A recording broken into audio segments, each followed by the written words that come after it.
Did it start? Hello, everybody. Welcome to Quantum Witch Cafe, your safe place to talk about anything strange, paranormal, fringe, and UFO, UAP, if you're like that. But yes, today we are going to be talking about Extraterrestrial by Avi Loeb. Mine's very shiny, so I'm trying to get a good angle. First off, thank you to anybody in the live chat and listening now or later. And thank you to anybody listening on Anomalous Podcast Network. We really appreciate you. Make sure you like and follow everybody here and support them and their amazing channels. Their links are in the description. All right, guys. So Avi Loeb's Extraterrestrial. What did you guys think about it? Let's just do like general impressions. And we can start with Vinny since he's right here. So Good to see you all, as always. So yeah, I'm going to show mine because I got this different cover on mine, which I was quite impressed with. I liked the book a lot. It basically, for me, I've listened to so many of Avi's interviews and spoken with him myself, and it just expands on everything we've heard him talk about in the past, which is great because I didn't want another wedge of a book that I just had to like spend a month absorbing a lot. So this was a bit of a nice break from all that. And yeah, I really enjoyed it. It was great and I recommend it. So yeah, really good. Yeah. So here's my version. Nice paperback. I was intrigued to see how Avi would fill a 200-page book with what was really relatively scant information on omuamua. Remember that apostrophe at the start, though. Part of it reads like a detective novel. It pieces together part of the puzzle. He even states at one point, science is like a detective novel. But the best science books often are, and this was one of them. It was a real page turner. all right, Sean, did you end up reading the book? What is that supposed to mean? It just came out. Actually, no, I didn't. I listened to it. Oh. Since Same we're thing. showing our copies. Yeah, I thought it was, kind of to agree with Vinny and Graham on their points. But Vinny, I've also talked to him a few times. I've listened to him a bunch. And a lot of the points that he makes in those interviews he made in these books, except he went a step further details wise. And what Graham said as far as the detective side of it, he even mentioned Sherlock Holmes a couple times. So he's spot on there. But overall, it's like it's a study. It's a book on his study of how they found the object, why they think it is, what they think it is, and also how no one else still thinks it could be of extraterrestrial origin. And it goes into extreme detail, as like the size of how skinny and long it is.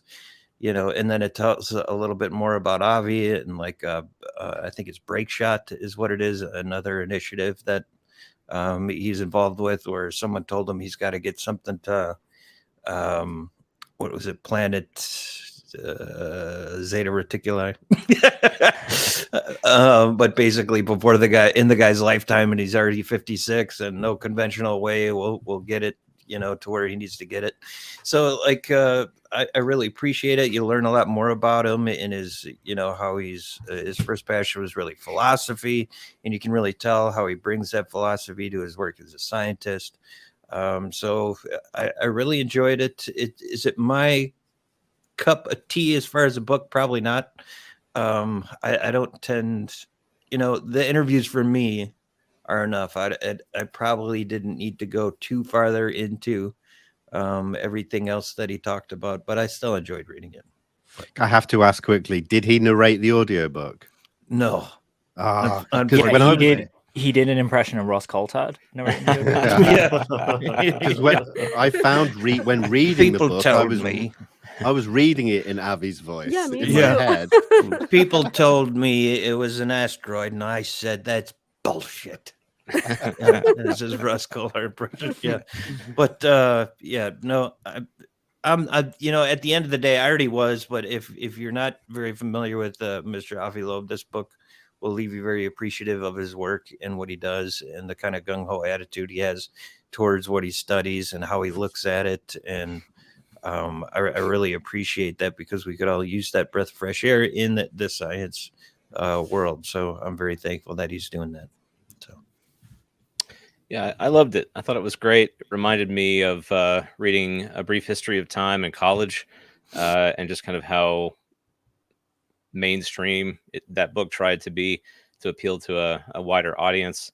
Um, I felt like he kind of kept coming around the same, sort of roundabout over and over, which was a little bit tough to get through at times. But overall, highly recommend it. I think as a general enticement to do different, better science, I think it's great. Yeah, I agree. I think, I agree it's a good book. And I think that for me, I think the way that I appreciate it best is that he also kind of weaves in his own story into this. And that's helpful in terms of it kind of presenting itself as an origin story, not just of discovery within science, but for he himself as kind of reaching the eureka conclusion of intelligent life beyond Earth. I think it's interesting that there's kind of a short afterword. I don't even know if it made it into every edition of the book, where he kind of belatedly says, well, maybe there's something to UAP, and that's what the Galileo project is about, but it's really bad data, so we don't know.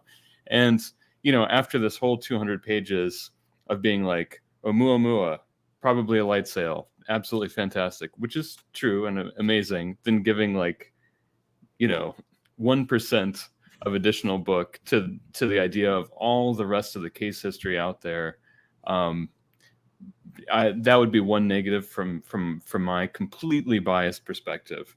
That was a bit of short shrift. You know what I mean? That could have been addressed earlier in the book in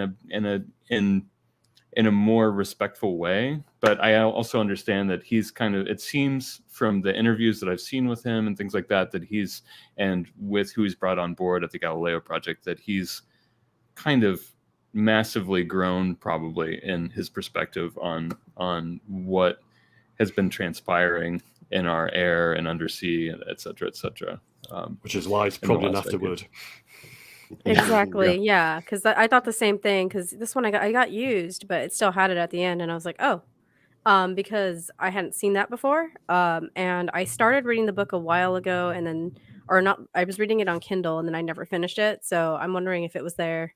Do you know when they added that, or when he added that?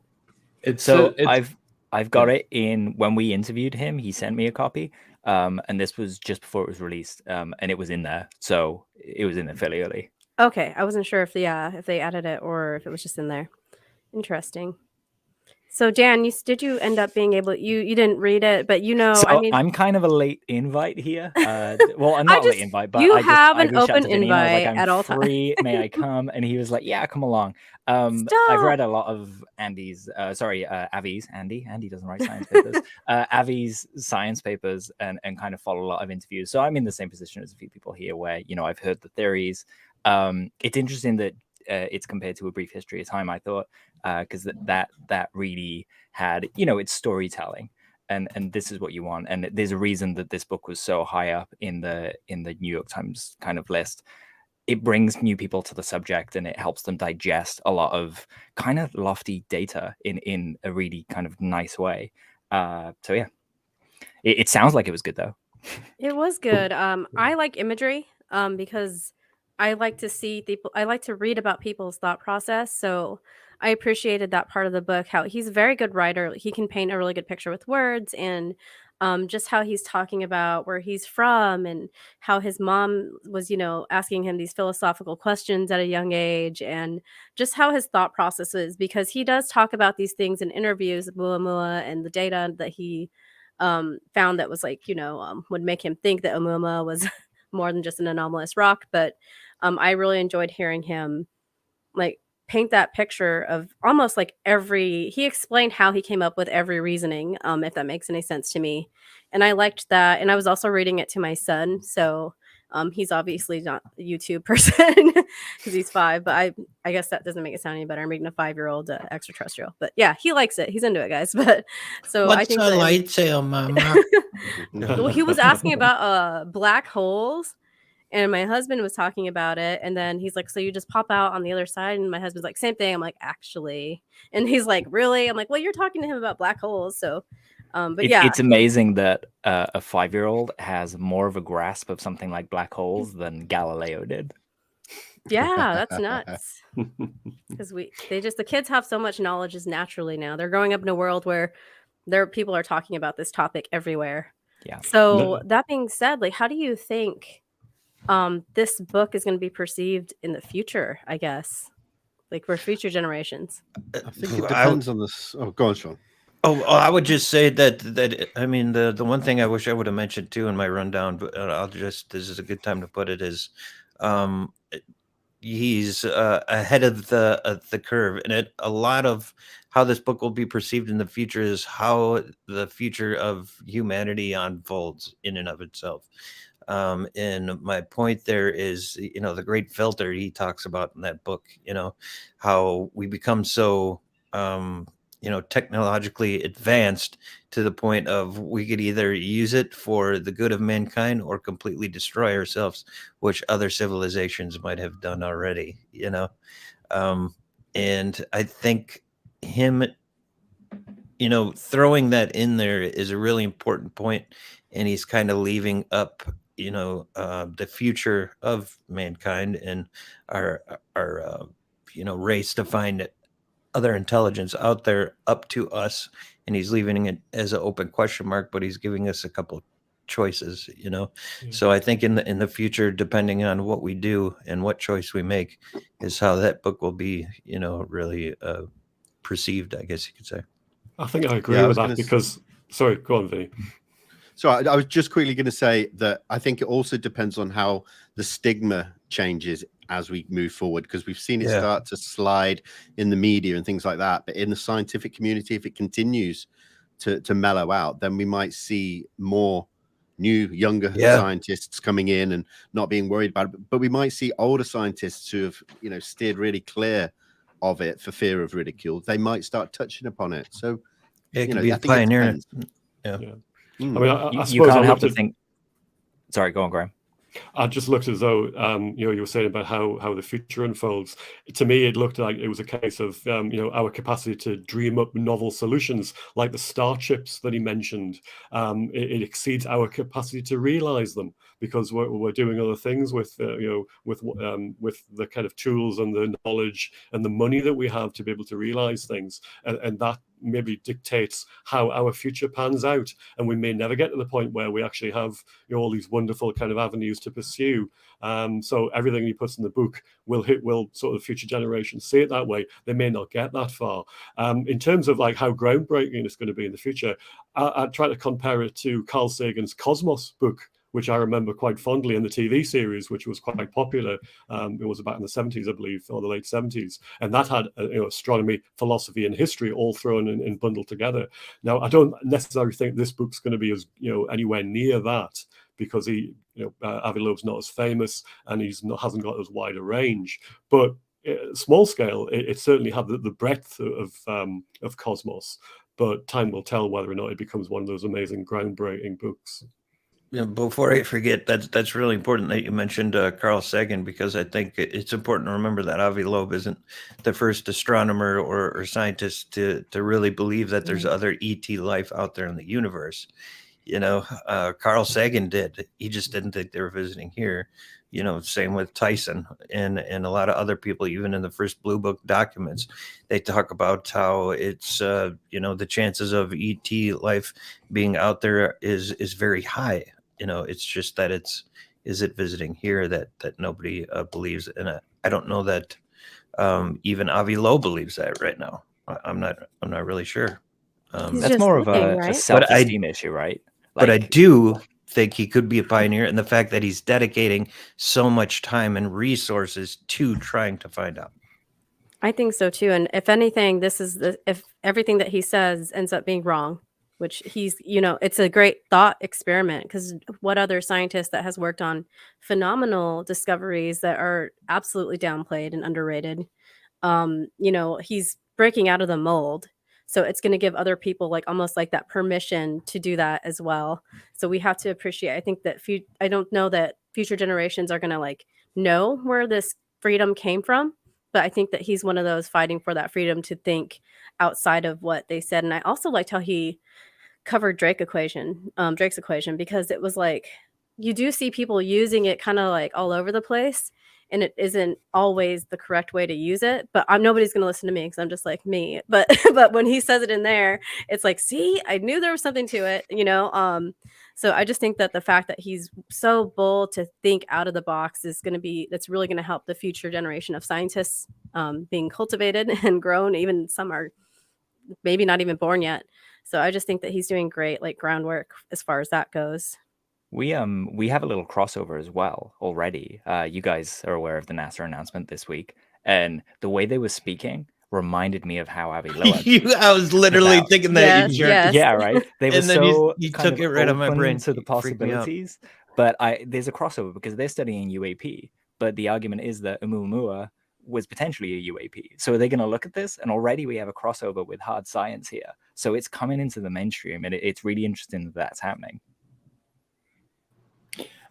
Yeah, I mean, along those lines, Dan, I think it's interesting that, just in the initial description of omuamua, there's the artist depictions and things like that, but he says very plainly in the text that, it's either a super elongated cigar shape or it's a big flat pancake. And I was like, okay, buddy, what else are those two shapes? You know what I mean? Like, does he speak about Rendezvous with Rama in there much? No. That's literally kind of a story about us going out to the stars, having spotted something, and it's a giant alien spaceship that's a cigar shape, and wow. A lot of similarities. And this is a book. Yeah, it'll be. I think they're making a movie as well. What is the book called? So, Rendezvous with Rama. Yeah. Okay, I'm always waiting for good fiction. Priscilla and Arthur C. Clarke, he wrote it quite a few decades ago, and there's a couple of sequels, I believe, Dan, as well, isn't there? Yeah, there's Children of Rama and a couple of, I think there might be another one as well. Just to further on Dan's point here, and kind of going back to your question, Priscilla, like that's just, I thought that's a perfect example of NASA's, like, if you heard their press conference, like the way they were talking was exactly how Avi Loeb talks about, having an open mind and just getting the data, and it is what it is, and we're gonna just look for it openly and honestly. Like, it totally made me think that Avi Loeb's probably gonna jump on this NASA thing with his Project Galileo, most likely, but we'll see. It would make sense. Yeah. That would actually almost nothing would piss me off more than that happening. To be perfectly honest. yeah, because I mean, never a straight answer, right? I mean, come on, let's not act like NASA hasn't been. No, like, you're right. But you're assuming that these people who are talking and doing this project have that information. Maybe there's other people at NASA that have that stuff and know the truth. And maybe they don't know. That's the government thing, isn't it? Well, yeah, I just think I was talking about this with a few people the other day, and it's just like, I really hope that, and cross my fingers, that more of these initiatives stay separate rather than all coalescing into the one bin, because then bureaucratically, a hand can come down like a freaking Monty Python. Yeah. And squash the whole thing. No, so I get feel that. There need to be international initiatives. There need to be academic initiatives. They need to be spread out. You know what I mean? So anyway, I feel kind of overprotective over people like that are doing these grassroots things, including Galileo, because it's like, what if you partner with the government? I mean, who's to say that you find something awesome and they're like, national security, you know what I mean?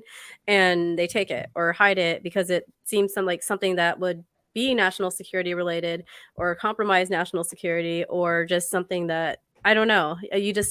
I kind of hope that he's able to do it without the help of, we would all love to see NASA help, because they have all these instruments and money that he in his hands would probably do so much good with, but I just don't I just think it needs to stay separate too. You always want to hope that the page turns, that like the way things are or have been doesn't mean that's the way things have to be or are going to be in the future.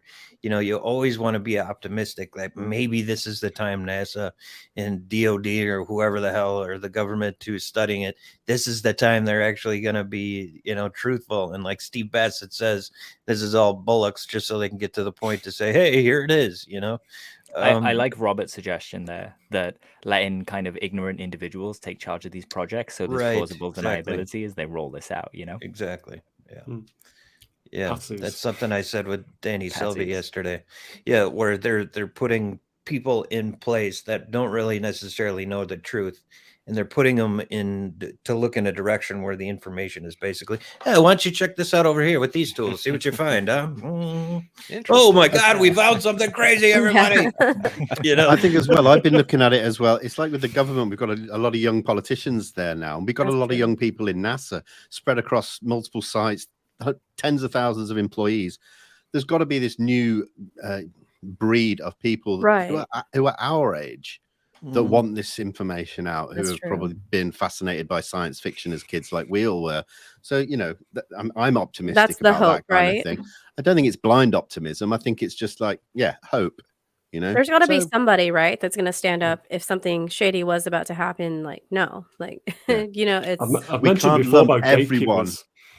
Yeah, I've mentioned before about gatekeepers, and when they pass on the kind of the baton to the next generation, does the same that kind of mindset, does it continue, or do the next people who come along the track, or they have a slightly different look at things, and will it get to the point where people just go, look, sorry, we're not going to do this anymore, we're going to be much more open with people? Yeah, well, that's kind of the thrust of the book, right? He's trying to make a case for redoing the way we approach science. He's really taking a jab at establishment science and politics, and how when science used to be very sort of anti-establishment, used to kind of introduce some really avant-garde concepts, and the church, which was probably the dominant kind of voice at the time, had to wrestle with those new findings. Well, science isn't in that place anymore. It is the establishment. Science is the man, for lack of a better term. And that institutional inertia is now really it's super slow. It's slow to change. You have all these people in tenured positions who are doing things a specific way. So I think he's saying, look, we gotta at least make room in science for us to do some really outlandish, chase some crazy kinds of ideas, entertain some crazy ideas. Let's normalize that pursuit.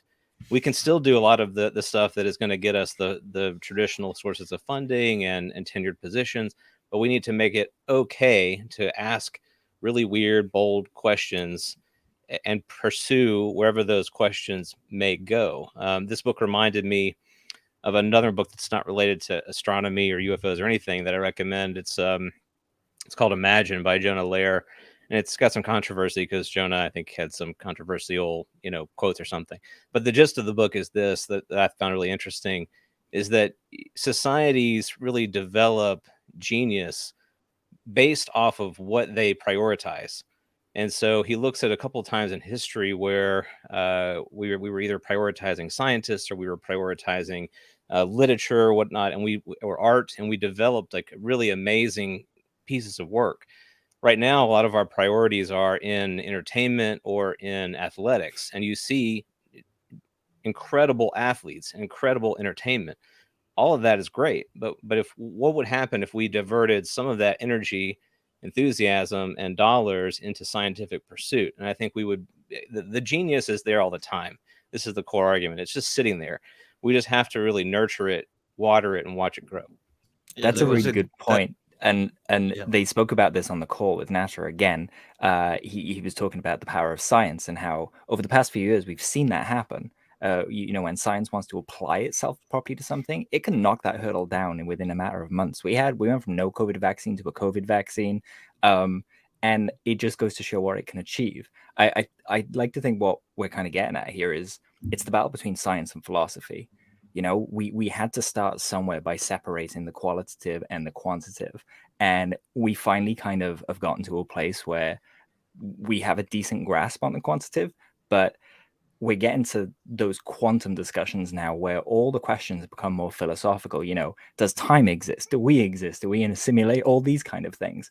And even when I spoke to Dr. Michelle Fournet about decoding whale language, that conversation became a conversation about philosophy. So I think you're right, Nathan. And I think we're to a point now in human history where we're starting to address those bigger questions because we've kind of knocked down those hurdles.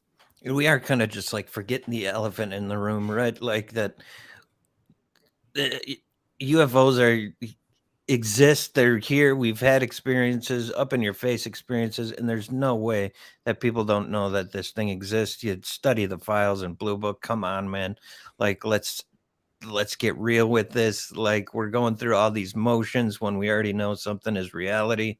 It's like, but somebody just needs to like fess up. It's, we're playing this weird game of, trying to be positive about new initiatives of people doing things with science, which is great, versus, come on, we already know this is real. Like, So true. dude, Yeah, I think what that every the hell time are I'm you talking reading, I'm about? like, oh, Yeah. all these cases just in, reading Graham's books and the Timothy Good book. And I'm just like, what there's no way so many people are confused about what they're seeing. Like, come on. No, we're past that now. Yeah, and then your We're way documents too. past Like that. you come up with these document after document, and you find like the coolest ones and post them and put them on your website. And it's like, how can you see all of this and all these people seeing We're things and past it still? though.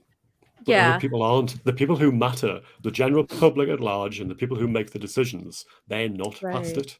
right. And until But it's they that- get They need past to that, they need to read these files and get on board, and then Yeah. start trying to think of what kind of initiatives they want to do. I don't think it's an accident that this has happened in the age of communication. Years and years and years ago when all this was happening, that Roswell is a good example. The news went around the world real quick. And over the years, it's been chipped away at to kind of pull back the story. But imagine Roswell happened now. We would have pictures on social media That and would things be like that. There would be nuts. no stopping it. And now that we can connect with each other and have these conversations about our experiences, we're starting to find that reality isn't quite what we thought it was. Yeah, but even then, Absolutely. I would just a counterpoint there, which I think you're looking at the same thing I was talking about earlier, this inertia issue. Sure. Avi Loeb's case on oumuamua is incredibly compelling. I mean, and I'm not an astronomer, so maybe I'm just an idiot here. But I mean, the way that he breaks it down and looks at this particular object and its characteristics, I think it's pretty obvious. It's not just a routine interstellar object. That case to me was very well made. Yet he's in the minority in his community of astronomers looking at that object and coming to a conclusion. So you can have excellent evidence. I think we have excellent evidence, even though we don't have a lot for oumuamua. We have enough to make a very compelling case that it's not normal. Yet we still have that institutional community that's like, well, I can't go there. It just, even though that's really cool, Avi, my school is not going to fund my research if I, sort of entertain that Right. idea. And that's the same thing we're going to encounter with the public at large, right? You could show them a crash landing. That's really cool. And that's really compelling. But, I don't know that I can say those words out loud because I'm looking around me and looking at society and waiting for others who I see as the ones who have to go first. They're the ones that have to cross the line. When they do it, then I feel comfortable also going forward. Yeah, that There's makes sense. just It's like following on Avi. from, sorry, I just wanted to read, I pulled out a quote that literally mirrors what Nathan just said. Oh. And that's what really stood out. It says, some of the resistance to the search for extraterrestrial intelligence boils down to conservatism, which many Yeah. scientists adopt in order to minimize the number of mistakes they make during their careers. This is the path of least resistance, and it works. Scientists who preserve their images in this way receive more honors, more awards, and more funding. Sadly, Yes. this also increases the force of their echo effect, for the funding establishes ever bigger research groups that parrot the same ideas. Yeah, I remember reading that in there too, and I'm like, he's right. Really Like, it stood just, out. it's really sad that they're getting money just for like basically playing small. And he even talked about how some of his own students were like, "Do I need to beef this up?" Sometimes the simplest answer is the right one, and he always goes back to this. What Nathan was saying kind of reminds me of the example that Avi gives over and over again is if you can't get somebody to look through the telescope, like they don't even want to look, is also like a huge deal. Like you won't Yeah. even look. I mean, I'm Like- reminded we always have to bring it back to Jacques Vallée in book group, right? I mean, like, and we all remember the story about him at the Paris Observatory when he was working as an astronomer, right? And they found that evidence of UAPs, and what did they do? They destroyed it immediately, and that was his origin story, as opposed to Avi Loeb's, right? I'm sorry, I didn't mean to. You're right though. You're right. It's happening, and these are just the people writing about it. So how many times is this happening, like at NASA or somewhere else, where they're just like, nope, I don't know what it is. It's better just to shut it up and destroy it than to try and figure it out. You have to wonder how much other scientists have actually looked at the information that he come up with to justify what he believes in, and how deeply they've dug into it, and what their counter arguments are to actually say no, it's just something prosaic like a comet, because he goes into quite great detail for those of us who do understand a little bit about astronomy and about kind of sort of solar system objects and things like that about the outgassing and the way it moves and all the rest of it, and the way it reflects sunlight, that it's something out of the ordinary. What that is, obviously, again, is still probably open to conjecture, but it's not something just run the mill like the other extraterrestrial object Borisov that he mentioned as well, 21 Borisov, the one that came in and was something fairly mundane. So I would love to hear what the counter argument is in detail, rather than just a blanket, no, you don't know what you're talking about. Stop wasting our time, which I believe was a thrust of the woman on the lady scientist on that Zoom call that they all did, didn't they? Because she berated him for wasting time. Yeah, it was. That's right. Yes, for wasting their time. So. But a lot of the mainstream scientists he mentions, they assign zero probability to the existence of artificial objects before even looking at anything. They're like, there's zero probability, so we're not going to look. I think which is just ridiculous. I've even did the percentages on the chances of that object being a typical comet, I think. Didn't he? Or asteroid? But there was no cometary tail. It was something like 1 out of a billion because of the shape it was, the way it moved.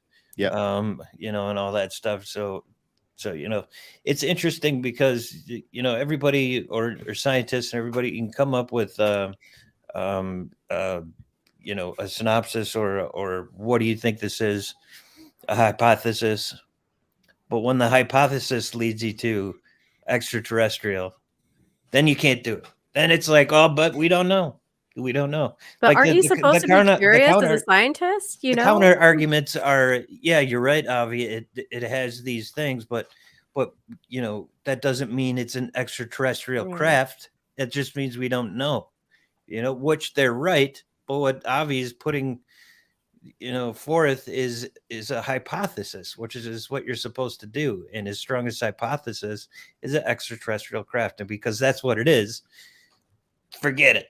You can't do it, which is just, and that's kind of the issue that we have with Blue Book reports and other UFO reports. It's like this thing turns on a dime. It goes 17,000 miles per hour, and such. But the hypothesis leads you to believe it could be an extraterrestrial craft. Then forget it. We can't count it. The Robertson panel did that to a T. When Dewey Fournette went in there and said, I looked at these cases, I scratched off every prosaic option, leaving me only with extraterrestrial left as an option. And they all said, oh, no, but that just means that those cases weren't rigorously studied enough. So we just moved on, Like it makes me think of how we set up, the sensor systems now. We've been told that they're feeding in kind of parameters for UAP to kind of open them up a bit so they can capture that data. But before now, that means that, if the parameters are set to track a missile, it's going to discard every other bit of data that doesn't look like a missile. I feel like humans are the same. We're almost like sensor systems. And now we're starting to get to the point where some of us are expanding our kind of scope to go, oh, these anomalies keep popping up. Maybe they're not anomalies. Yeah, that's a good point. Right. When are we going to be able to, not have to call them anonymous or anomalies, anymore? When are we going to give it a name? Because it is something. It's not an unidentified aerial phenomena anymore. It's such and such, or whatever. That's a great point. The human filter. They've since found another interstellar object that I think it crashed into Earth in 2015 Right. in the Indian Ocean, and Avi's currently kind of fundraising to essentially go there and look for this object that should He's going to be a I could sailor. just see Avi scuba diving. Avi and James Cameron, Masters of the Sea. Yeah, that's it. Totally. I wouldn't surprise me. I feel like he'd do it. I just love his curiosity. He talks about us still kind of like keeping our egos in check. Like, we're not the coolest kids in the universe, or we're not that, we're special, but we're not special. When No, he doesn't say we're special. He No. just goes with the we're not special. Exactly. He pretty much does. Yeah. Like, we think we're special, like just getting your ego in check, But yeah, I do like that, and how he says you have to stay curious like a child, and he definitely he has that like inner child alive. I see it in his interview, like when he gets that smirk on his face, like he's so curious. And like, even like, I have 2 kids running around all day, when they're outside, like they're just like in like these bushes looking at bugs, and I'm just like, man, I wish I was, like, how did he maintain that and being so intelligent? Or is that where he gets his intelligence from, is from being curious? It makes me think of Richard Feynman. There's a series of lectures online, or not lectures, it's more Richard Feynman just sat in a chair talking, and he's just laying out the foundations of science and how the universe works through frequency. But he's so excited for the whole time that you can't help but just listen and pick stuff up. And I wish more scientists were like that, because it's fascinating. Yeah, I love that. Like, it's when people are like that, I want it to be contagious and to pick up that enthusiasm for my in the stuff I do and everything, because when you're part of it and experiencing it, and someone is like that, it just makes you feel so good and that much more interested in what they're talking about. There were 3 other things that sorry, go on, V. Oh, sorry, Jay. Sorry, go on. Oh, it's okay. You want to go first? Graham? I have 3 other things I would like to just point out about what I felt were important from the book, but carry on if you. Oh, I'll just just on Sean's before going to that. You mentioned experiences, and I just thought, that is one elephant in the room, right? Before moving on, is that, over, at least for the people just in this StreamYard have had our own anomalous experiences, right? And looking at, the front cover of this book, the first sign of intelligent life beyond Earth, right? And we've been kind of adjusting that through reports and everything like that. But, for anybody that's actually had experiences like this, can you imagine being the one to say, like, this has never happened before? I don't think Betty and Barney Hill were under any impression that they were the first ever to be in a situation like that, nor Travis Walton, nor anybody in that kind of situation. It's an extraordinary amount of hubris,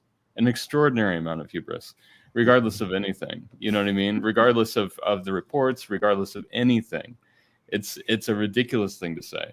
And like, I think I think it's fantastic that the guy wrote this book. I think it's fantastic that he's doing the good work of the Galileo Project. But I think this is going to be an incredibly interesting time capsule when it comes down to it, because already it only came out last fall, and we're already like, oh yeah, old news. Like this, like, look how much things have come in the last 9 months, right?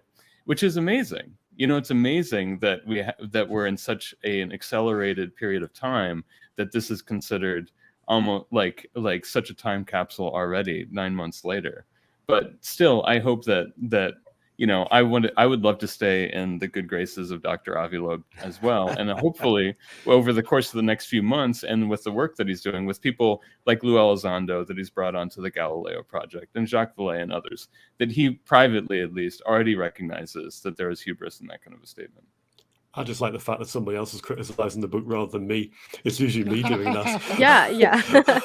So there's 3 other things I'd just like to point out, and you might want to sort of comment on these. The first one was the astroarchaeology that he mentioned, looking for evidence for technical signatures, elsewhere in the solar system, and of course, further out. And one of the things that struck me was the mention about the moon. And of course, the moon is a pristine object. It's pretty much the same as it was, the formation of the body itself, apart from the craters. And the fact that if you searched hard enough around the surface of the moon, you might find something that actually crashed into it, much like Dan mentions about the Indian Ocean object that they might be trying to retrieve. So that was quite interesting as well. That there's that people don't necessarily dwell upon that. That you can look for things and you might find evidence of other civilizations that way, current or maybe past. The other thing was slightly related is that we're pumping out transmissions since the 1920s, the 1930s, in terms of TV, radio broadcasts that are going to eventually get picked up by some other civilization, should they exist. And just because a lot of people think aliens are all love and light doesn't necessarily mean that's the case. And you've only got to remember like Cortez and the conquistadores about how a kind of another, a much more technologically advanced civilization can wipe out indigenous ones when they turn up on their doorstep. Could we attract kind of unwelcome attention from some species? It might be benign attention as far as they're concerned, but it could be quite destructive to us. So that was the second thing. And just the last thing, sorry, I'm taking up some time here. There's a complacent attitude from NASA.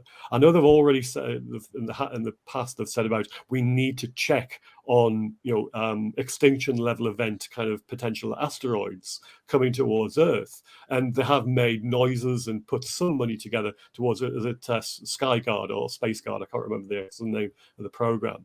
But remember, this thing when it was going out of the solar system when they finally detected it on Pan-STARRS.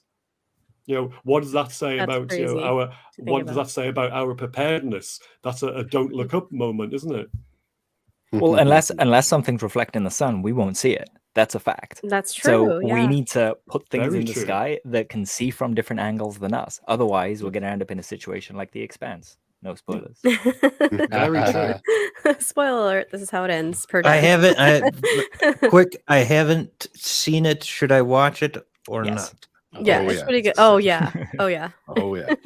I heard the text me as first you do, season was please. good, but And I'm okay. kind of jealous that you're going to get to watch it and watch like 3 seasons in a row. So because we had to wait. Okay. I watched Close Encounters of the Third Kind again last night. It's good. Nice. That was I just bought a pretty T-shirt impressive. with the mountain on it. With The Expanse, I'd recommend, because there's just a lot in it. So the first time I watched it through, I was like, oh, it's not really grabbing me.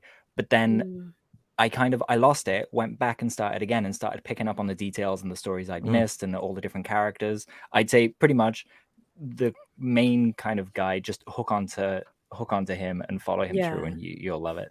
You know, My but husband said the books were good. Graham's right? Graham's right though. It's to the point where our ignorance is going to wind up being the downfall of us, because we're not open to things that could be coming from interstellar space or somewhere else that could potentially have a bad effect on us. That could be the thing that does us in. How many times in your life has it been one thing that you forgot? Whether it's in a job that you're doing or an interview you're setting up or, a project that you're working on. And it's the one thing that you forgot that screwed it all up. Yeah. I know, like in chess, for instance, I could be playing the best game of my life and not see one freaking thing and lose the whole game right there after looking at that damn board for an hour, That's like crazy. It's important. And the fact that this thing, omuamua, first of all, it should be a song, omuamua,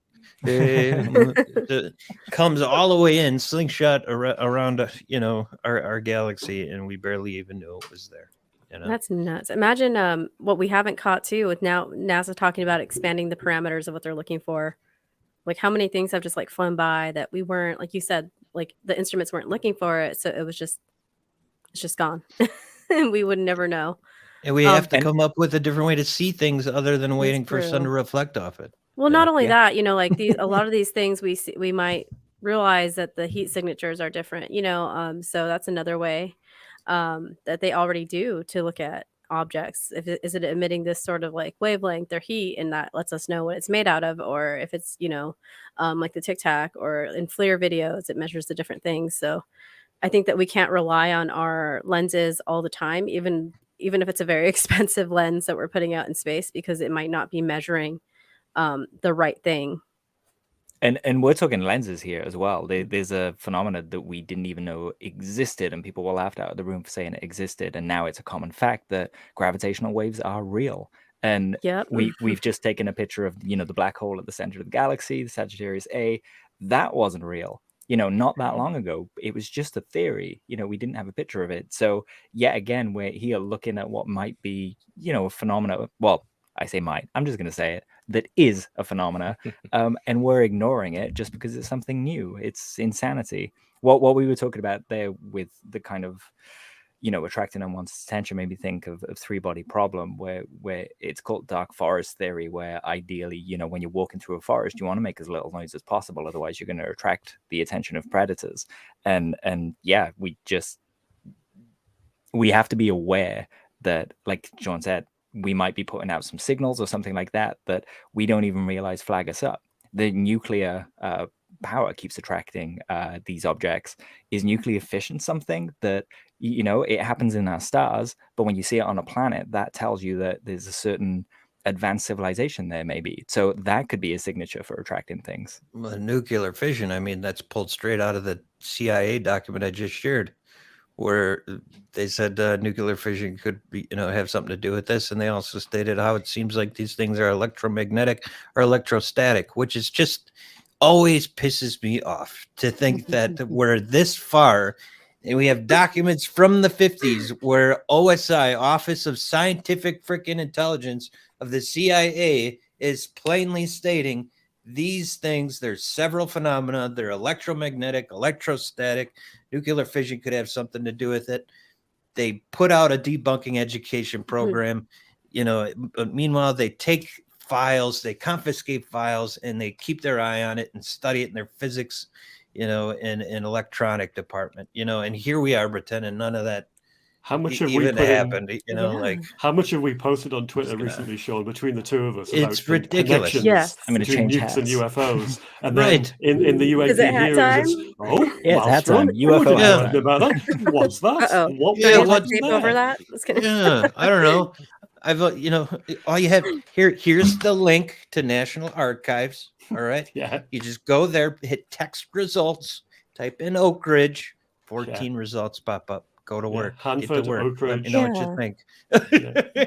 It's Yeah. yeah, you guys have been posting a lot lately, and it's just, again, I'm always just, how is there still a question, and how are we going to get people to look into what you're looking to or what you guys are posting and other people posting things that are documents, because you can see it there. There's obviously nothing's proof nowadays, but it's a pretty good indicator that there's something going on. Oh, how many times does something have to happen for it to be proof? I mean, Yeah, come on. that's the whole thing. The whole and it's not definition just of the truth United lately, States either. right? The whole definition of truth is now blurring, because just because you can't hold it and all that. I mean, like, Right. you can't hold the flame. Like, I was reading about I always think about the flames that were in the documents in Graham's latest book, and it was like, that is crazy to think about, like, just conceptualizing that. So I get some people like can't wrap their head around it, but there's definitely some more familiar shapes in there, that you should question. But it's a lot of it's Hollywood, right? They think it's out of some sci-fi movie. It's or, just like bringing it back to the book, right? Avi Loeb and the fancy rock that fell down that the cavemen are looking at. That's Is that J.K. what Rowling's we're next like. book? Like everybody's looking at the iPhone, but they're all too stupid to know what it is, and they're like, "That's a freaking rock, man!" That's a rock. Like, and someone's like, "No, you make a call. You can call anybody. Do whatever you want to do." It's like that's how we With the freaking sound are, man. effects. It's ridiculous. That's how we are with these reports sometimes. I feel like, or whatever Graham and I put out, they're like, look at this, look at it. Yeah. And people are like, that's a freaking balloon. Well, just like just like come y'all on, mentioned man. earlier, these people are not up to speed. Like, you guys know more. I think Jay has to leave. Jay, do you have to leave? Hey, and I Yeah. had you recommend a book, but next month we're just going to talk about the books that we read already. So, Oh, that's right. Okay, so So- we'll roll that into next time. yeah, I did really we'll pop save one it. in Seeing the chat though. Yeah. I look forward to seeing you all very soon. This has been an absolutely wonderful conversation, and I know it's not over yet, but I got to run. I'll see you guys very, very Lovely to see you, soon. man. Take care. Thanks Jay. for Hopefully coming. to see you all soon. Bye. Oh, Oh, I'm in the row now. Yay. you're not on the bottom. I was going to put myself. You're Not on moving the up in the world. periphery. Welcome to row 2. And well, Dan, it's been just to good. throw it out there, you are always, if you're in the UAP book club messaging, then you are always welcome. Thank you. I just thought you knew that you're always welcome, so I didn't say anything. I just, assume that but you are always welcome. So Thank you. It's on the record. it's been recorded. It's something I just want to mention. We talk about He's gonna get sued. UAP. Everybody bust out their UAP gear. We often talk about kind of where we are as a civilization and the knowledge that we have and stuff like that. And it's just worth remembering that no two groups of people on this planet are at the same level of development. We think of where we are, and that's the Western world. There are still people on Earth that don't know where an iPhone is. There's probably people on Earth that don't know what a call is. So you'd have to explain that. Sure. And that kind of goes through all of the facets of society.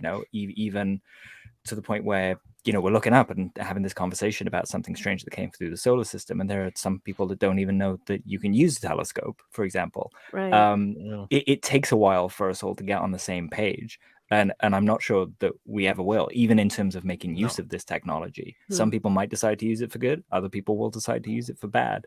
And it's just a case of which one's going to kind of hit that that mass adoption first, I guess.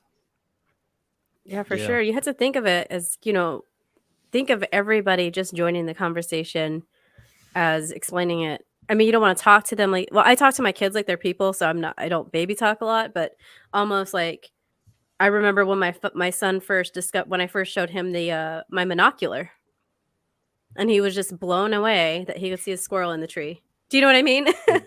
So think about people just joining the conversation and coming around to this, because a lot of people, this isn't even on their radar as far as thought pattern. They've never thought about it, Who's that? Can you guys see this? This is a real picture from somebody seeing a television screen for the first time, and his mind's being blown. And now here we are, not that long later, seeing him on a television screen, mind's being blown. And it's just a really good example of someone seeing something completely outside of their paradigm. And now it's normal within like 50 years. Yeah, if you just talk to your grandpa or whoever is 70, 80 years old even, and ask them what they think about today's day and age and what technology is like with smartphones and streaming and the internet. Ask them, if they imagine this when they were, our age or teenagers.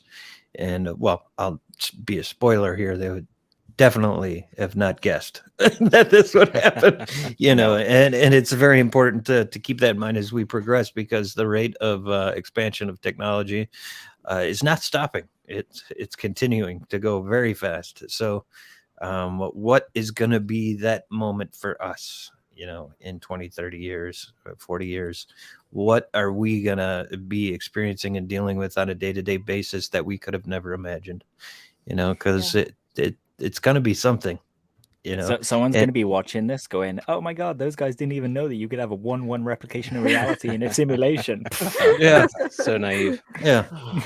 Well, we all have these like perceptual layers, right? Like you're just talking about that. Like I was thinking, well, if you ask somebody who's 80, what they think about the world, they don't even realize that the way the world is operating right now operates at a certain level. They have most of them have no any connectivity whatsoever to what's happening, how information is traveling around. They're still living in a paradigm that is a few decades behind, right?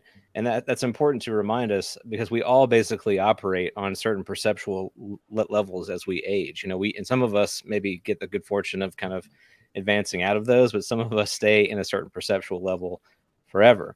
Now, the nice thing about, I think, this book is that it, just like the object, which is kind of oblong and thin, it's like a seed, and it even has a chapter, I think, called Seeds.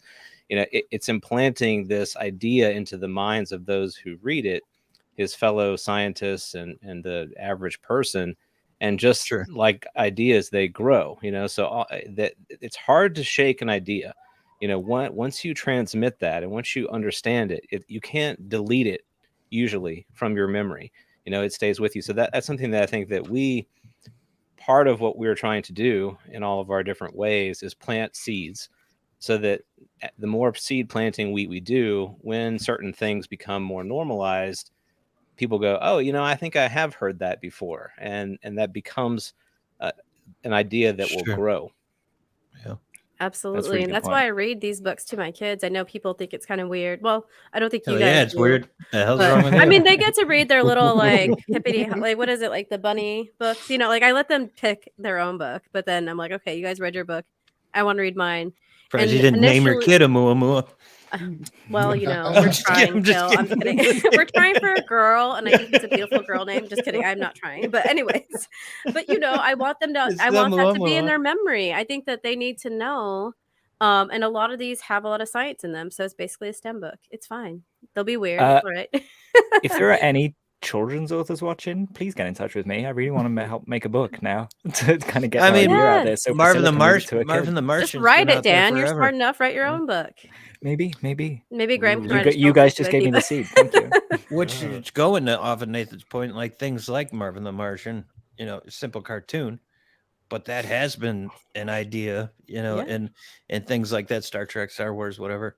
Did you know that there was actually something called Star Trek that Blue Book used the year the show came out? Star Trek? No. Weird. That's just a little off topic thing. But they called it Star Trek and they used it in, you know, looking for UFOs and stuff, or meteorites, whatever they want to call it. Hmm. But what was I going to say? Nathan's right. What was with the idea? I mean, the hard part is like you're maybe not Avi, but other people who know the reality of UAPs, UFOs, whatever, and the existence of another intelligent life form, whatever that may be, but still having to swallow your pride, right, and put on a face and try to put out ideas for people like they could exist. They might be real. Look at this report. I think that means it's something non-prosaic. Yeah. But in the background, you're like, oh my God, people. Yeah. You know, Yeah. like It's kind of But what that's the the stars part- are doing, right? that's the role. Yep. Yeah. Right. That's the role we have to play, though. You know, and Yeah. what we're doing personally. Or Right, but somebody I- makes a snarky remark like, "Oh, did you hear?" Like when my mom called me after the hearings, like a week later, after the the Senate hearings, she was just like, and of course it's always they're talking about UFO. Did you hear they're talking about UFOs now? Yeah, I love that. Hey. In and the then UK, it was we that, have oh the really, Mom? the- Yeah, I think the- that I saw that. we have the National Office of Statistics in the UK. So whenever someone in the UK says they, I just assume that's who they're talking about. There you go. Yeah, and I just to come back to something Avi says in the book a lot, and that's the word humility, right? So, you know, I completely understand this frustration, you know, particularly when you think you have a greater awareness of what's happening, and you're having, like you said, Sean, you're having to kind of change the message. At the same time, we all have to recognize whatever we think it is also wrong. I mean, I think Avi makes that point as pretty clear. It's like, no matter what level of understanding we arrive at, we're going to be wrong. If we advance another 10 years or 100 years and look back, we'll look back and see all the ways that we had it wrong. So it really requires, I think, a little bit of... But you're misunderstanding me a little bit. I don't mean your point is that there's a teacher who has the knowledge, right? And they're dumbing it down. Yeah, but not what it is, just that it exists and it's real. Got it. Okay. Yeah. Well, thank you for clarifying then. So it's but even still, right? So what it is a pretty declaratory statement, right? And we actually don't really know what it is, you know. So I think that the point still stands, right? Whatever it is that we're doing, we have to recognize that the things that we think are so convincingly true are probably not accurate on some level. So we have to still be willing to make room for a new way of thinking about it when that way presents itself.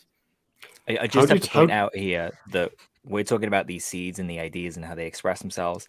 And I'm going to mention that name again, Jacques Vallée and his control system hypothesis, that we're being given these seeds to kind of coax us down a certain path. And so far that path seems to be technological. And it's really interesting to consider that. Yeah, there's a little pushback on that too when you go to certain messages that people receive that are very anti-tech, and be careful with this stuff. But Nathan, go on. just to clear my point, all I mean is like knowing that they're not all just balloons, as simple as that. Not as, you know, there's freaking aliens from Zeta Reticuli here, you idiots. I mean, this, and then having to tell people things are going 90-degree turns and, you know, whatever miles an hour. Not that drastic, just like that. You know, there's something that I believe I wouldn't be able to prove it with data, but is of some intelligence that is not prosaic that exists, and that's as far as I can go with it. Mm-hmm. Yeah, I mean, obviously we're talking about things we don't necessarily understand, and we can't know what's behind it all. And just what you were saying there, Nathan, and it's trying to get that across to people without sort of sounding completely crazy, but trying to get people on board. But what about the people who firmly believe they know what's going on? I was on a worldwide UFO panel last night That with hurts other everything. people, and one of them was quite convinced he, had some of the information, and he was being said, people have told me this, that, and the other. And fair enough. But how do you get past that when people are dead set in terms of I know what's happening? How do you reconcile that with most people like us saying, well, we don't know what's going on? Yeah. Well, why don't you have a meeting with the president? Please just inform him so we can get this show on the road. It's you won't take a meeting with me. Why the frick not? I mean, I struggle with that all the time, because there's like the whole the science brain part of me that is like, this is like crazy, this is defying known physics, this is what we know, and that's not really a lot, this is what we have documents for. They have this there's that science part of me, but then there's like the spiritual side of me, the witchy side of me, that just I want I want to believe what some people are getting as messages, but I'm still I don't know. I want them to be here to help us. I want them to be, because that's one of the messages people give out, right? But there's also like the part of me that's like into the mystical side of it, and wanting to understand how that interplays with consciousness, knowing that consciousness is, how once we figure out how consciousness is in it, it might help us understand both sides, and then you can meet in the middle. But it's a hard thing, because you want to be there for people no matter what their experience is, without downplaying, what they believe and what they know. But at the same time, it doesn't help the cause in a lot of cases, because we have people like downright lying, and then they get caught lying when they had this huge following, and it's then we just backstep because of that. Yeah, it's kind of like assessing the damage too, right? So what's the scope of the damage? Is it allowing them to operate in the world they find themselves, and it's not really hurting anyone but them, but it's not even hurting them. They're able to operate in a healthy way. And Jolly, cough. Whatever it may be, exactly. There are a lot of good examples, but if the scope of the damage is a lot larger, then I think you almost have some degree of responsibility to limit the scope, limit the fallout there. Sure. And the best way to do that is sort of just, I think, to introduce other bits of information. Well, understand that your theory is this, or you believe it to be this. How do you fit that into this particular set of information? Sure. And you force them to wrestle with conflicting bits of data and see how they either can fit that into their system, or if their system can evolve to accept new information. Well, then they shut you down with like, well, you're working with them, then it turns into because I've had that happen to me. I said, hey, where did you get this article? Because somebody had posted something on Instagram, because I wanted to see the article. If it's real, cool, I want to see it. I'm not trying to like, I got you, you know what I mean? I'm not that person. I wanted to read what you read. But then they're like, oh, well, obviously you're falling for the narrative. And yeah.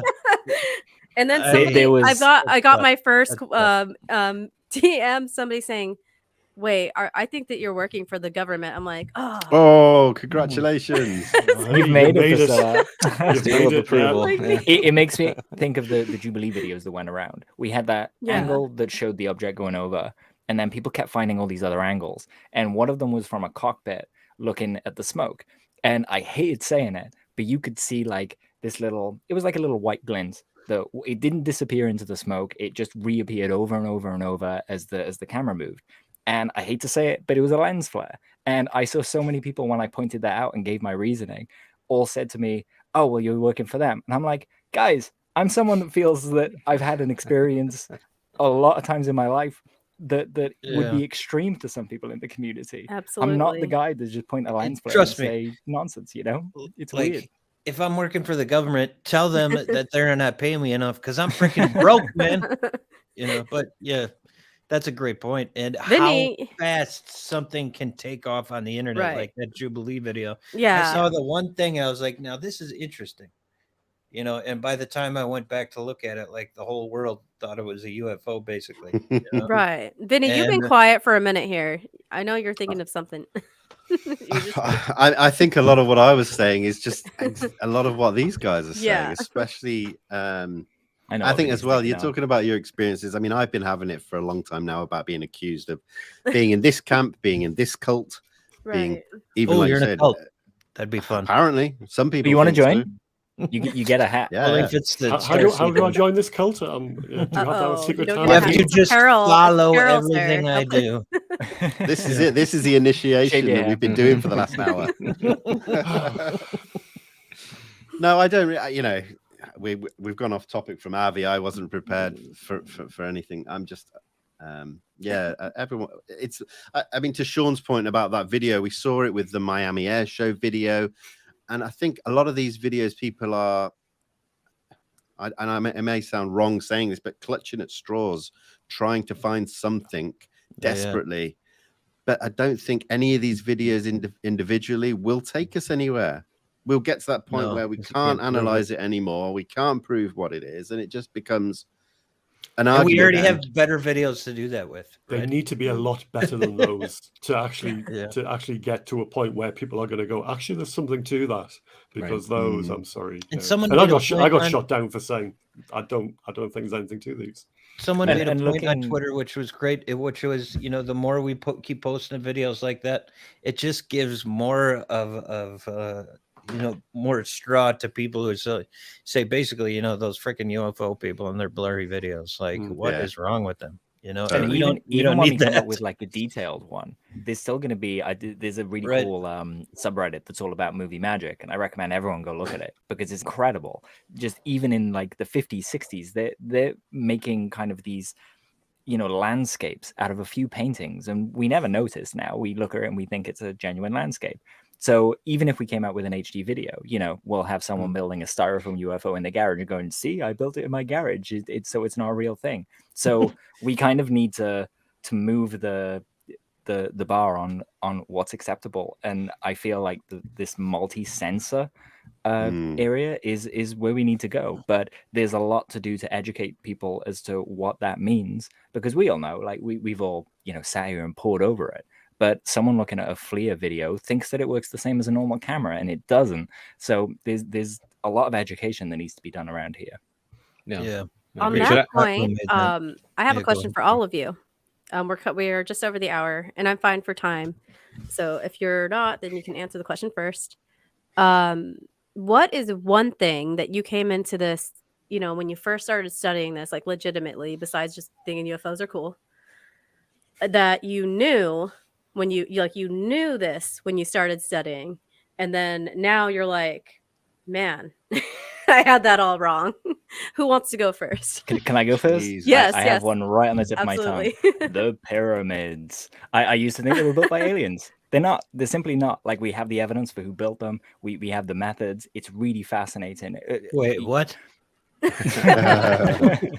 When there's a thing called I think it's the Dendera light bulb, where people it's Yeah. kind of a hieroglyphs on wall, and people think that it's denoting a light bulb, and it's not. It's denoting kind of the journey to the afterlife and the energy that kind of goes through. And I find the latter so much more fascinating now than I did thinking, oh, it was just aliens that built them. Yeah. Same with Göbekli Tepe and things like that. Ancient civilizations are fascinating, and they're more fascinating than I gave them any credence for. These people were ingenious, and I think they were more advanced than we think, or that the mainstream thinks, but it wasn't aliens. That's just you're at odds with ancient aliens and everything they stand for. sir. Because literally everything good that has come to humanity was done or seeded by aliens. It doesn't give us enough credit, right?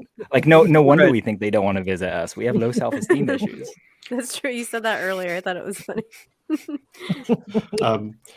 Yeah, the Nazca lines in Peru. So Eric von Daniken, I mean, I read Chariots of the Gods, I think, when it came out in 1970 or something, and I think I had a copy in 1974, 1975. So that dates me. I was about 9 years old in 1975. So I read it, and then some years later, a BBC Horizon documentary came on the telly. And that was back in the days when they actually didn't dumb down the documentaries for BBC. And they had him in the desert, and he was talking about all this kind of stuff. And then somebody came along with a spade and went straight in the ground. Like, you can't land anything in there because it's just going to dig in. And I went, okay, yeah, fair enough. And so I thought, okay, so what else aren't they telling us? What they're trying to tell us as true, which may not well be. So that's when some of my sacred cows were slaughtered. Can I just piggyback off you there, Graham? Eric von Daniken, there's a group that's kind of emergent that thinks that Marvel's Eternals was informed by the government, and because there was a black triangle in there, and you have all of these kind of, the emerald tablets and so on and so forth. It was not. The writer of the comics for the Eternals was a fan of Eric von Daniken. Oh, That's wow. all. That's all that So he happened. used So it. that still doesn't mean I still that think it's an the awesome government movie, but isn't a fan of him too. Uh-oh, we found I the knew cult somebody leader. who worked. I knew somebody who worked on. I knew somebody who worked on Eternals, as part of the crew, and she never told me anything like that. So, Well, yeah, To reevaluate that friendship, Graham. Yeah, I was gonna say, you took her to the He's wrong not restaurant. really your friend. Yeah, I would say ETs for me. I didn't have the imagination to think about, interdimensional or ultra terrestrial or the consciousness component with the paranormality aspects. Like, I just didn't think of any of that stuff until I started getting into this. Yeah, I think mine is really like, for years seeing all of this information out there about the subject and the vast amount of information, and all I've just done is just come down and down and down and down now to this point where there's very little I actually believe if I haven't got empirical, like data or things like that. I've become quite skeptical in a good way about things, about claims and statements, and I think a lot of it comes from doing interviews and speaking with people on camera and off camera. Things that I wanted to believe in. I always wanted to believe that we had a TR3B, but things like that. I've just had to go with the data and go with the people that maybe in the know, people who I've spoken to in aerospace and people like David Marler, those kind of people. So I think that's all that's happened to me is I've just formed down this Y shape into this very small bubble. Wait, you saying that educating yourself is giving you a better idea of what it may or may not be? Wild, right? Whoa, wild. I think Sean has it gone.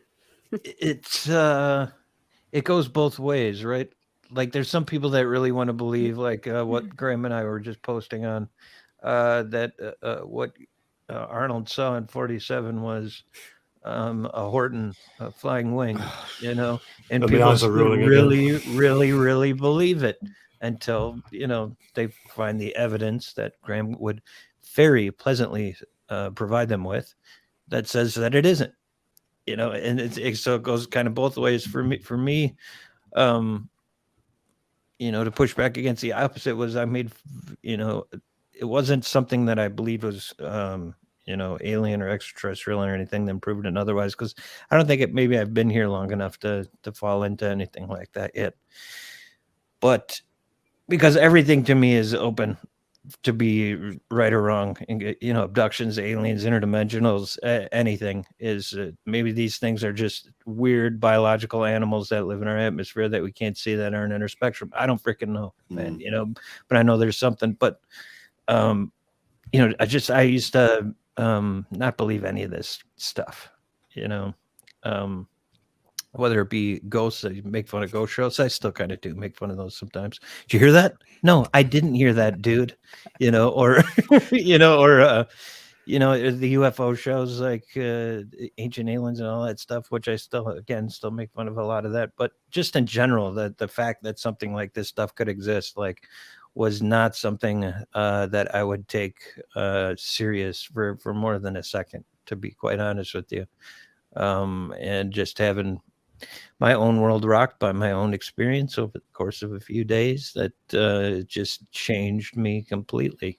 That really shattered my worldview and made me think that I was wrong. There is something going on. That doesn't mean I know what it is. That doesn't mean I'll ever know what it is. But I know there's something. Can I ask know, each Makes of a you lot a of sense. question or one question? and I was for wrong. all of you.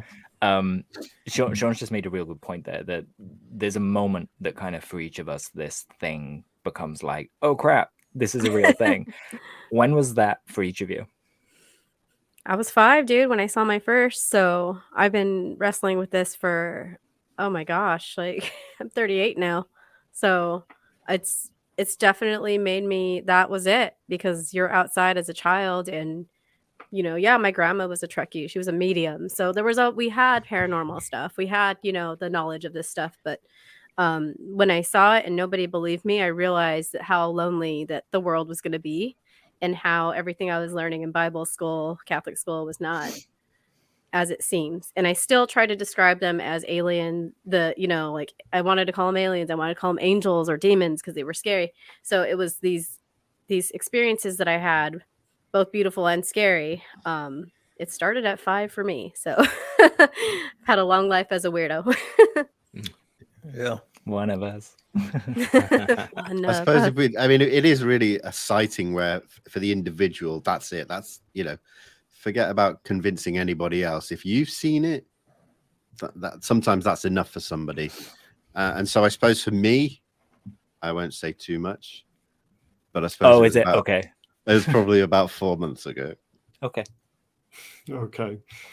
For me, it was when I was 9. I so that can't was... wait to learn more. Sorry. So 1975 again, when I was 9, my mother bought me a book by accident. She thought I was into science fiction already. I was reading Isaac Asimov books with these lovely spaceships on the cover. My mum bought me a book she thought was one of those, and it turned out to be a book on UFOs. And it did literally blow my mind. That's awesome. It was a kind of, this is real. Or at least, somebody being 9 and a factual book, you just soaked it up. It was like a sponge. And it really just like sort of took me apart, and I thought, and I wanted to read as much more as I could, and I scoured the library, as many books, and got books bought for me, and that was it. I was on this road to where I am now. And your mom just never forgave herself, probably. Now this won't Huge shut up about mistake. UFOs. Going back to the chest analogy, you spend so much time on One something, mistake. make one mistake. Yeah. Nathan? Yeah, I think for me, it's the moment I stopped being a cynic about human experience and started to have faith in what people were telling me. So I've not had a sighting or, any kind of phenomenal experience, but I've been a pretty big cynic of people who have had those experiences, not in the UFO sense, but in the spiritual sense growing up. I never had one. I knew lots of people who did, and I just sort of always chalked it up to basically their imaginations. And that made me a pretty cynical person. And I think eventually, and that's the beauty of this topic for me personally, is that it sort of re-enchanted the world. It's allowed me to take people more at who they are and listen to what they're telling me. And if you listen long enough to what people are saying, particularly in this community, it becomes incredibly difficult to ignore what you are hearing. And so, I think my sighting is actually all of you and many more who I've come across in this time, in this space, who have just convinced me that there is a there there. Did you just say that the real sighting is the friends that you made along the way? I think I did. Oh. That was beautiful, though. And I think enchanting the world is a really great way to put, It's beautiful. what the phenomena is doing to us. If they are naming the project, it's Project Enchantment for sure. Yeah. Nathan, I never would have guessed that about you either, That's a because great I new met you YouTube as you are channel. now. Yeah. Project Enchantment. We should start that. The new cult be a good name, one. guys. Oh, did you hear that? They're coming. Oh, Did you hear gosh. that? Yeah. That I was did weird. hear that, yeah. What was that? Were those Probably my voices? kids screaming. Oh, darn it. Sorry, no, it's I thought not. it It was a wasn't. ghost. It wasn't a banshee like you A thought. ghost. Did you hear that? My husband probably had them out there for like an hour, and it's like, oh my god. Incredible. Why are What? you here? Well, they If play I was a monsters. ghost, I would mess with the Wi-Fi. I would just Yeah. change the password and stuff. Just Monday. Yeah. Just like we're just all gone, and that's how it ends. I'd mess with that Paw Patrol vehicle that I know is just Oh my behind you on the God. floor. You notice when I moved it, that corner got better. That was all like sparkly. It's still sparkling, but Did everybody talk about? Did everybody answer Dan's question? Yeah. Yeah. I think so. Okay. Not that I wasn't listening, but I got confused for a second. I was like, did we answer? What about Dan? Did you answer your own question? I didn't. Mine's a little strange because it's just for as long as I can remember, and this is part of why. When I was a kid, I used to draw pictures of someone that used to come and take me on adventures at nighttime. I don't remember a lot of it, but they look like the Hopkinsville goblins in my pictures and things like that. So it goes way back for me. And part of me wonders if, I was just contemplating life in the womb. And the second I went through that white light and saw the doctors, I was just like, whoa, there's more to this universe than I thought. And it just all went from there. Wow. Dan's like the proof of alien abduction and doesn't even know it. That's cool. That's some people don't. That's a whole nother topic. I don't talk about it. It just makes me uncomfortable to talk about because I don't have evidence for it. It's just stories that my parents would tell me when I was a kid, and there was a lot of high strangeness, a lot of weird. Like my sister has stories of stuff that happened when we were in a room and like things would just move. And I remember them too. And it's only recently when she kind of brings them up with me, and I'm just like, oh, you remember that too? That's weird then. There's quite a lot that makes me uncomfortable about it, but I'll talk about it one day, maybe when I figure it out. It sounds like that's going to be one of your podcasts one day. You're never going to talk about it if you're waiting to figure it out. You might not figure it out. Maybe not, no. Sometimes I think the whole point of the phenomenon is to simply just have us each individually, in our own ways, open our eyes a little bit, and open our hearts to just different possibilities, and maybe sometimes that's just the point. Even each other, if you think about it. Together in that, because I couldn't be happier to know people like yourself and be able to do shows like this. And if I had an experience, and the only reason was to put me in a place like this, like it was worth it, And sometimes I think that could just be. If anyone's searching for a point, that in itself could be the point. Absolutely. Yeah. Put you in places you never thought you'd be. Absolutely. 100%. Yeah. That's been this whole past year, meeting you guys and then going to New York last minute, meeting you. So yeah, it was meeting you guys has been amazing because this is like, I feel recharged now. After, having to do the whole like mom and moving and getting the house ready to sell adult thing.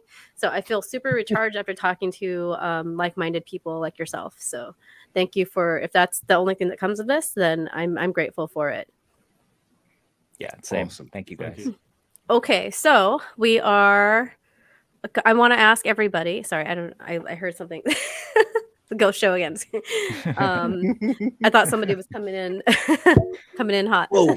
You hear that? Poltergeist. Oh. This is where we get weird. This is the show where we get strange. Everybody's getting hangry, so put on the band paraphernalia and the band.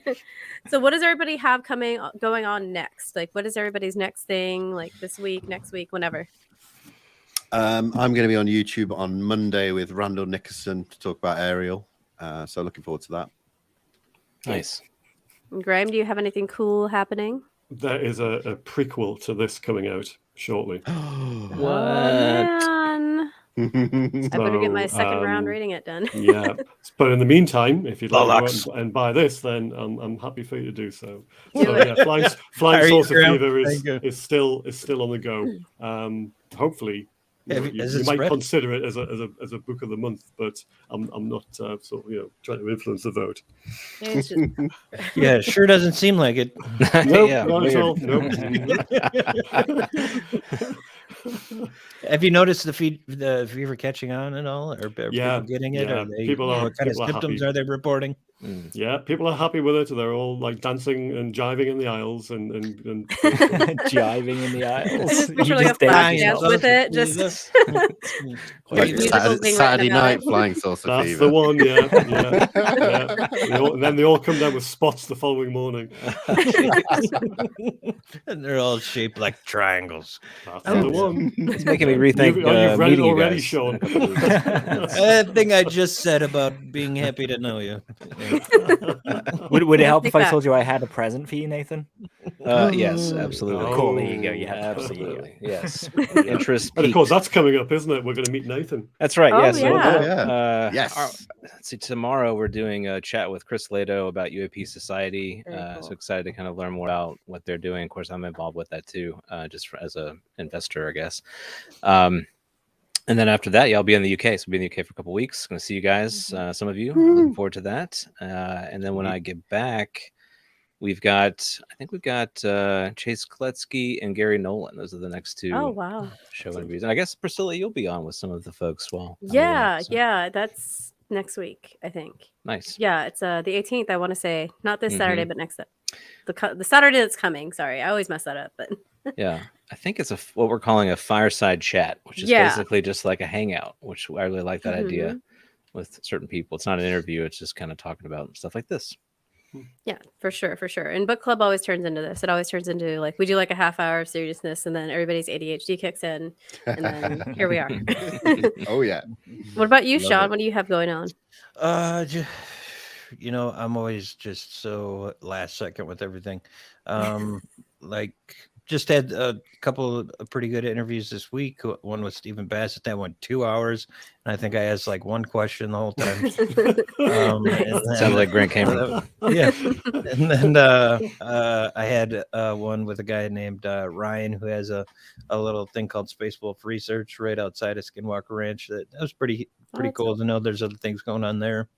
And I talked to Danny Silva and got kind of the rundown on what was happening when the That's great. Wilson Davis notes were first when those were first discovered and all that and how that played out. So that was cool.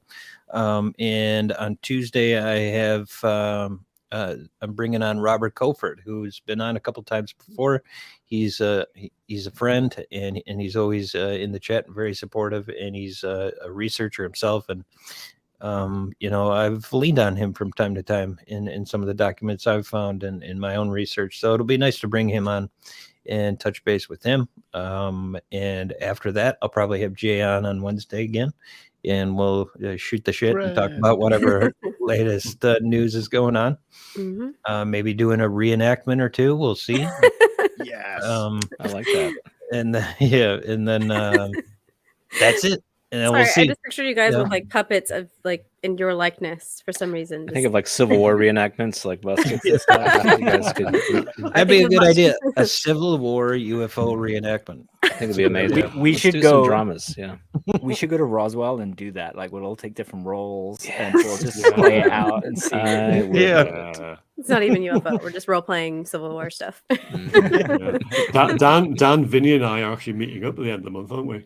And that's when we'll see Nathan. Oh, Yes. Yeah. that's gonna be Nice. awesome. Well, So- Vinny, do you want, or Dan, do you want to mention what it Yeah. is? So, and end of the month, you'll be able to kind of come meet us at Awakening in the UK. Pretty cool convention. They've been nice enough to give us a little space. So a few of us from UAP Media will be there. Nathan will also be there. And that's where we're going to get to meet him, which is very exciting. Cool. Prepare yourself. I was born. Why? Are ready, you like Nathan. 6'7" or something? No, I'm 3 feet guys. tall, That would actually. be fantastic. I was not prepared to meet Just- James Iandole because I did not realize he was. Actually, A 7 mountain. That's of a why he's the person. Hulk in our Avengers team. Yes. Huh. You wouldn't believe it, but I'm 4'3". I might actually. I'm like 5 feet nothing, so everybody was surprised by that. I was like, I I'm wasn't short. surprised. I think I warned most people because it scares people. They're like, "You're only 5 feet tall." It scares people. But That's yeah, great. I thought James was going to step on me a few times. Yeah. What about you, Dan? Do you have any more podcasts coming out? So, I mean, I'm chasing a bunch of different guests for coloring outside the Awesome. lines at the moment, but this week and the week after that is probably going to be an art week for reasons that I I'll can't be talk killed about. by someone here if I could say it. Yeah, you'll see it soon. Hopefully, by the time we get to Awakening, I'll be able to just share that. We've also got an interview coming up with Travis Taylor that was real interesting. And it was funny you mentioned ADHD just a second ago, Priscilla. The first clip that I cut from it and put up was Travis talking about how ADHD medication seems to open people up to the phenomena, and Oh, there seems wow. to be a correlation between kind of suppressing brain activity and having experiences, which makes me think of meditation, flow states, all these other Right, things. right. I thought that was really potent, which is why I picked it as the clip. But I recommend everyone tune in on That's Friday. Wait, Is it helps or hurts? How? Basically lower brain activity. So if you're depending on what medication you're given, if you take ADHD, it will ramp up or down. That's Depending on how interesting. intense that condition is. Yeah, really interesting, right? Get that script. Very interesting, guys. So thank you to everybody. DJ just showed up. Script. Thank you to everybody in the chat, Laura, Hey, JV, I love it. everybody Can I get that an shows up. amen? Yeah, that he UAP. it says it in there. UAP. I feel like he just needs to come on at the end of book club and exit everybody with his great announcement. Oh, amazing. So yeah, this Wednesday I have the Mark Seifer coming on. He's the author that writes about Nikola Tesla. He was on with Travis Taylor, actually, the Tesla Files. Cool. I think like 5 episodes. Nice. And yeah, so I'm excited to kind of talk to him because it's not gonna. I mean, we know Tesla and the UFO stuff happened that he talked about, but just the whole Nikola Tesla in general is just very interesting, and a lot of things that happened around him. So I'm excited for that.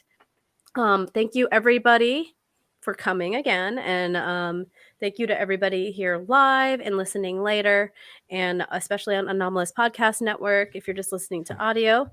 And yeah, give us a like and subscribe. Everybody's information is in the description, and enjoy the rest of your weekend. Oh wait, Fine. don't enjoy yet. Next month it's going to be a laid back format. We're just going to talk about like our favorite books and stuff. So Nice. yeah, that's it. Now have a nice weekend.